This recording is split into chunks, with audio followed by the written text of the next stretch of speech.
اللہ اللہ یا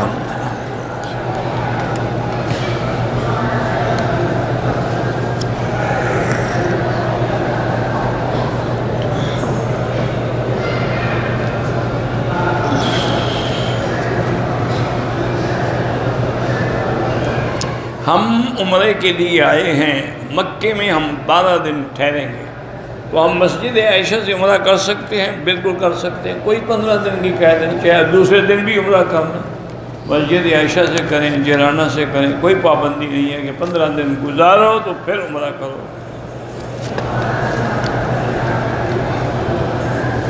حیض کی حالت میں عورت حدیث کی کتاب بھی نہیں پڑھ سکتی، نہ قرآن پڑھ سکتی۔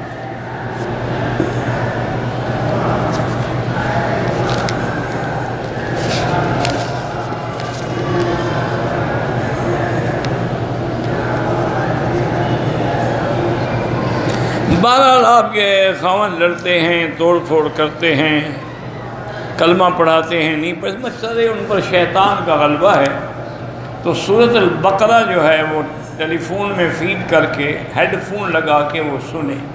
اگر وہ نہ سنیں تو آپ گھر والے سورۃ البقرہ پانی پہ دم کر کے وہ پانی اس پر ڈالیں، سارے گھر میں بھی ڈالیں اور وہی پانی رکھ دیں، جب بھی پانی دیں اسی پانی سے دیں، انشاءاللہ شیطانی اثر جو ہے وہ ختم ہو جائے گا۔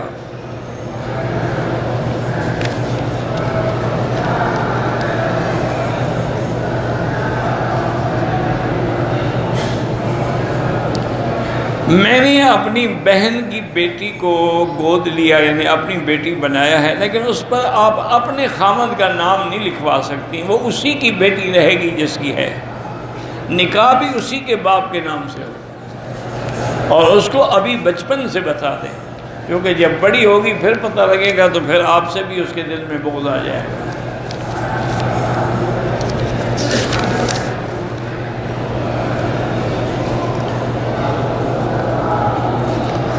3 سال ہو گئے میں ایک ہی دعا مانگ رہا ہوں، ہر طریقہ ہر عمل کیا ہے مگر کچھ نہیں ہوا، نفلی روزے رکھے، تہجد میں دعا مانگی لیکن قبول نہیں ہوئی، تو میں تو صرف 3 سال ہوئے ہیں نا، حضرت یعقوب کو تو 60 سال لگ گئے، وہ تو نبی تھے، پیغمبر تھے، یہ کیا ہے کہ 3 سال گزر گئے؟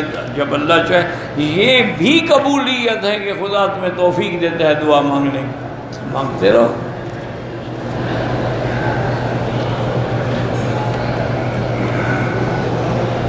بہرحال کوئی حاجی ہیں شارجہ میں بیمار ہیں، اللہ شفا عطا فرمائے۔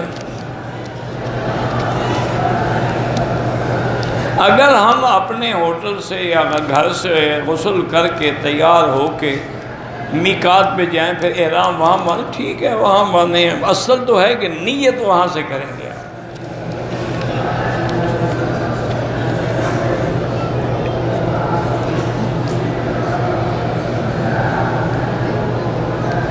بہرحال حالت احرام میں تھے، آپ نے حلق نہیں کرایا تھا، کسی نے آپ کے ہاتھ پہ عطر لگایا، اگر آپ نے فوراً صاف کر دیا تو کوئی دم نہیں۔ اگر عمرے کے طواف میں ویل چیئر دھکیل رہا تھا، 7 چکر مکمل ہوا تو یاد آیا کہ میں نے کندھا بھی نہیں کرا، رمل بھی نہیں کیا، کوئی بات نہیں کیا تو کوئی حد نہیں، وہ ثواب ہے، دم کوئی نہیں۔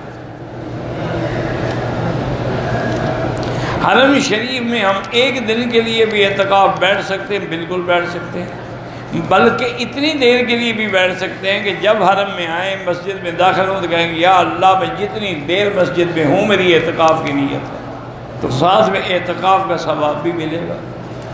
ایک اعتکاف ہوتا ہے واجب کے منت مانی تھی، ایک اعتکاف ہے سنت جو رمضان کے آخری 10 دن میں بیٹھا جاتا ہے، ایک اعتکاف نفل ہے کہ جب چاہو 1 دن 2 دن 1 گھنٹہ کر سکتے ہو۔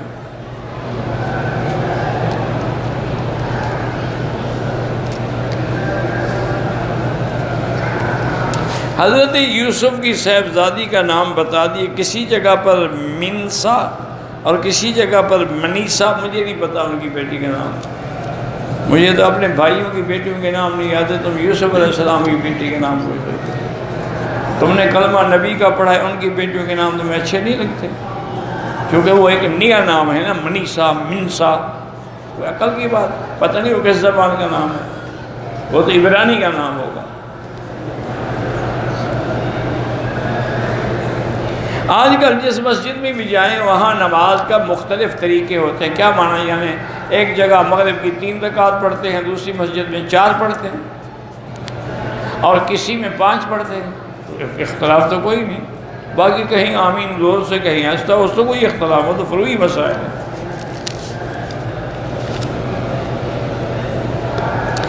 ہندوستان سے آ کے عمرہ کر لیا ہے، دوبارہ عمرہ کرنا ہے تو آپ کی مرضی ہے، جیرانہ سے کریں، مسجد عائشہ سے کریں۔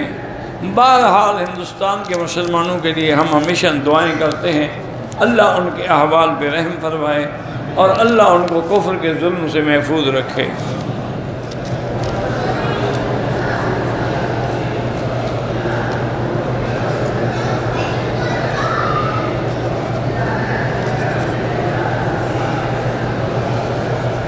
کہتے ہیں کہ کچھ لوگ جو ہیں دبئی سے آئے ہیں، کبھی کبھی ایسے آدمی آ جاتے ہیں کہ ہم دوسرے ملک سے مسافر ہیں اور پیسے، یہ کاروباری لوگ ہیں، ان کا بھیک مانگنا ہی ایک فن ہے، اس لیے وہ ہمیشہ مختلف شکلیں بناتے ہیں۔ کبھی ان کا باپ مر جاتا ہے، کبھی دادا مر جاتا ہے، کبھی ایکسیڈنٹ ہو جاتا ہے، سب جھوٹ ہے۔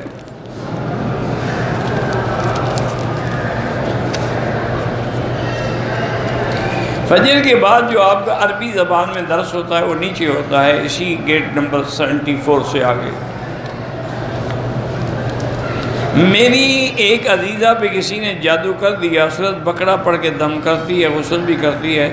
بہرحال وہ اس کو فون لگا کے سنے، جب تک سنے گی نہیں اس وقت تک ٹھیک نہیں ہوگی۔ ہیڈ فون لگا کے ٹیلی فون میں فیڈ کر دیں تاکہ سورۃ البقرہ اندر جائے اور اندر سے شیطان نکلے۔ توبہ کرنے سے گناہ کبیرہ معاف ہو جاتا ہے۔ میں نے حالت احرام میں بیوی کو بغیر شہوت کے بوسہ دیا، دم تو نہیں ہے، شہوت کے بغیر بوسہ دینے کا کیا مطلب ہے؟ خوشامد کر رہے تھے، یہ شہوت ہی تو تھی نا، تم بوسہ جو دے رہے ہو، گناہ ہے، استغفار کرو، دم کوئی نہیں۔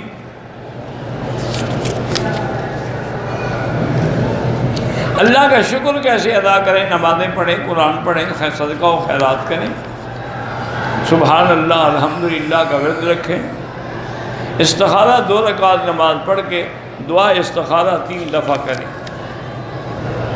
ساس اپنے داماد کے ساتھ حج پہ آ سکتی ہے؟ ہاں آ سکتی ہے۔ شوہر اور بیوی میں محبت پیدا ہو تو یا لطیف ہو یا ودود اللہ کے نام ہے، یہ پڑھ کے دعا کیا کریں۔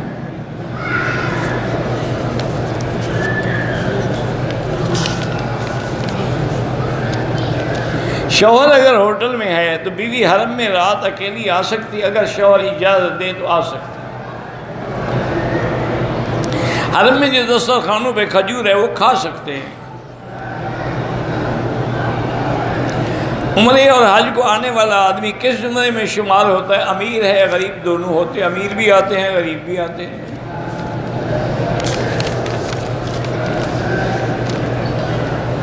ہم نے الوداعی طواف کر لیا، مدینہ نہیں جا سکے، ویسے عمرے والے کے لیے طواف الوداع ہوتا ہی نہیں ہے واجب، باہر کر لیا تو اچھا ہے، نفلی طواف ہو جائے گا۔ 40 نمازیں پڑھنا بہت بڑی فضیلت ہے، لیکن نہ ملے وقت تو کوئی بات نہیں۔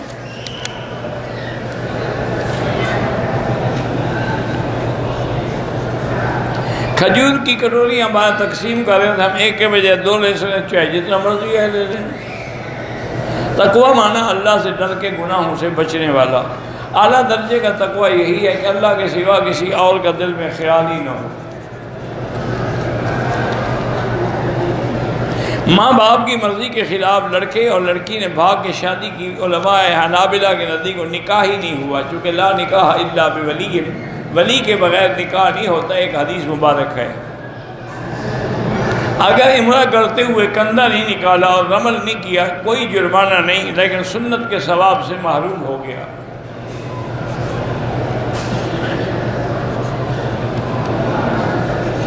ہم انڈیا میں ہیں، سرکاری ملازم ہیں، جب غیر مسلموں کے کوئی تہوار ہوتے ہیں تو ہمیں بھی چندہ دینا ہوتا ہے، مجبوری ہے، دے دیا کریں، اور کیا کریں، جب وہاں زندگی گزارنی ہے تو مجبوراً کرنا پڑے گا۔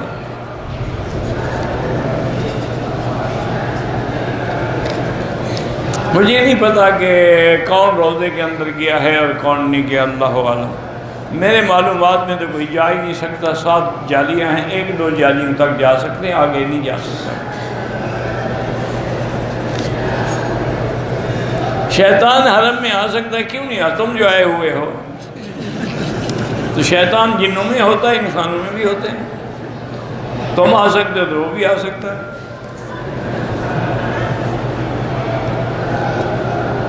ایوب علیہ السلام کی اونٹنی کے 2 ٹکڑے ہو گیا پہاڑ کے، یہ میں نے تو کہیں نہیں پڑھا کہ ایوب علیہ السلام کی اونٹنی سے پہاڑ 2 ٹکڑے ہو گیا۔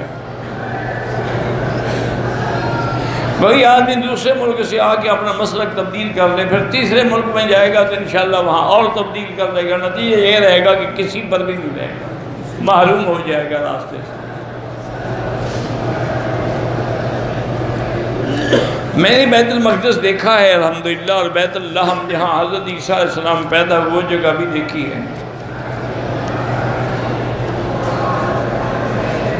بہرحال حضور صلی اللہ علیہ وسلم تکبیر تحریمہ میں جو ہاتھ اٹھائے جاتے ہیں اس میں تو کوئی جھگڑا ہی نہیں ہے۔ باقی رفع یدین کے بارے میں یہی ہے کہ بعض چیزیں ابتدا میں تھیں، بعد میں نہیں تھیں۔ حضور پاک نے ما سوائے احرام کے کبھی ننگے سر نماز نہیں پڑھی۔ استغفار کا معنی ہے کہ گناہ اللہ معاف کر دے۔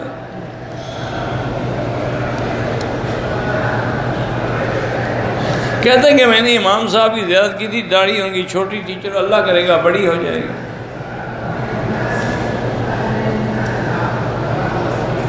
شیخ القراء مولانا طیب صاحب پاکستانی سلام کہا ہے، مہربانی جزاک اللہ۔ اگر آدمی مسجد الحرام میں سو گیا، نیند آ گئی، احتلام ہو گیا، کوئی گناہ نہیں، اس کے بس میں نہیں ہے، وہ تو نیند میں تھا، باہر نکل جائے، جا کے غسل کرے۔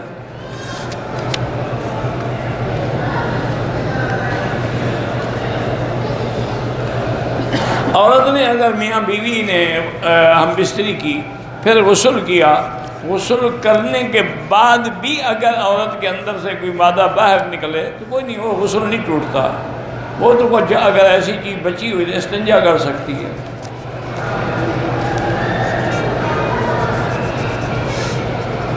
مولانا عبد المجید حمید وٹو صاحب بیمار ہیں، اللہ شفا عطا فرمائے۔ حرم کے اندر جوتے ہاتھ میں لے کر طواف کر سکتے ہیں؟ بالکل کر سکتے ہیں۔ حرم کے اندر عورتیں مردوں کے آگے پیچھے ہوتی ہیں، کوشش کریں کہ آگے نہ ہوں اور برابر بھی نہ ہوں۔ بی بی فاطمہ کو کسی نے شہید نہیں کیا، وہ اپنی بیماری سے فوت ہوئی۔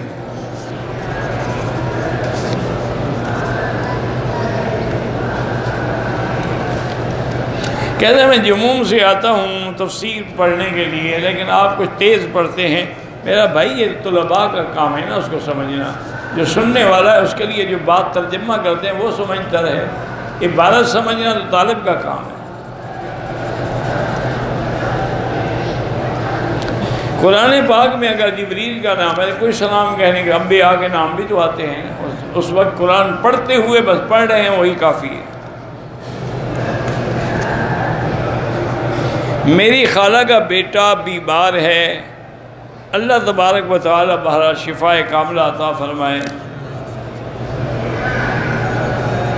بیٹی کا نام صفا مروہ رکھ سکتے ہیں؟ ہاں جی رکھ سکتے ہیں۔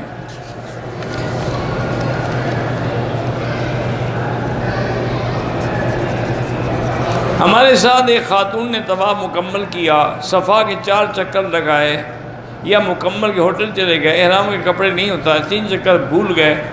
بہرحال اس کا بہتر یہی ہے کہ صفا مروہ بھی دوبارہ کرے اور دم بھی ادا کرے، واللہ اعلم۔ ربنا تقبل منا انک انت السمیع العلیم وتب علینا انک انت التواب الرحیم۔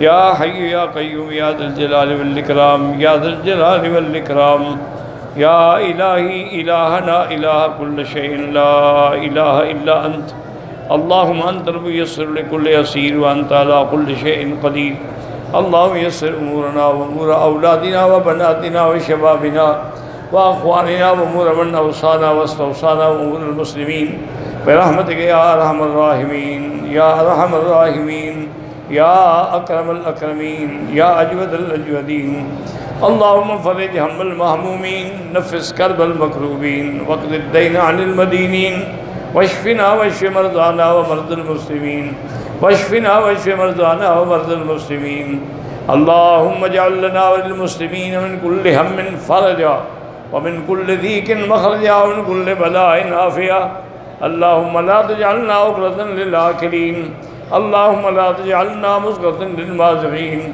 اللهم لا تجعلنا فتنة للقوم الظالمين یا اللہ بیماروں کو شفا عطا فرما یا اللہ ہماری ظاہری باطنی روحانی جسمانی بیماریاں دور فرما یا اللہ بے حیاؤں کو حیا عطا فرما بے اولادوں کو اولاد عطا فرما جن کی اولاد ہے ان کو صالح بنا یا اللہ جن کے گھروں میں لڑکیاں ہیں ان کو خیر کے رشتے نصیب فرما یا اللہ بے روزگاروں کو روزگار عطا فرما قرض داروں کے قرض عطا فرما یا اللہ پوری دنیا میں جہاں مساجد مدارس دین کے ادارے ان کی حفاظت فرما یا اللہ دین کے کام کرنے والوں کی حفاظت فرما یا اللہ علماء حقہ کی حفاظت فرما یا اللہ اس بلد الامین کو قیامت تک ہر فتنے سے محفوظ فرما یا اللہ مسلمان فلسطین میں ہیں حلب میں ہیں شام میں ہیں کشمیر میں ہیں ہند میں ہیں عرب میں ہیں عجب میں ہیں افغان میں ہیں سب کی جان مال آبرو عزت کی حفاظت فرما یا اللہ پاکستان کی حفاظت فرما یہود اور ہنود اور قادیانیوں کے فتنوں سے محفوظ فرما ربنا تقبل منا انک انت السمیع العلیم وتب علینا انک انت التواب الرحیم وصلی اللہ تعالی علی خیر خلقہ سیدنا محمد وعلى آلہ وصحبہ اجمعین اللہم صلی علی سیدنا محمد وعلى آل سیدنا محمد وبارک وسلم علیہ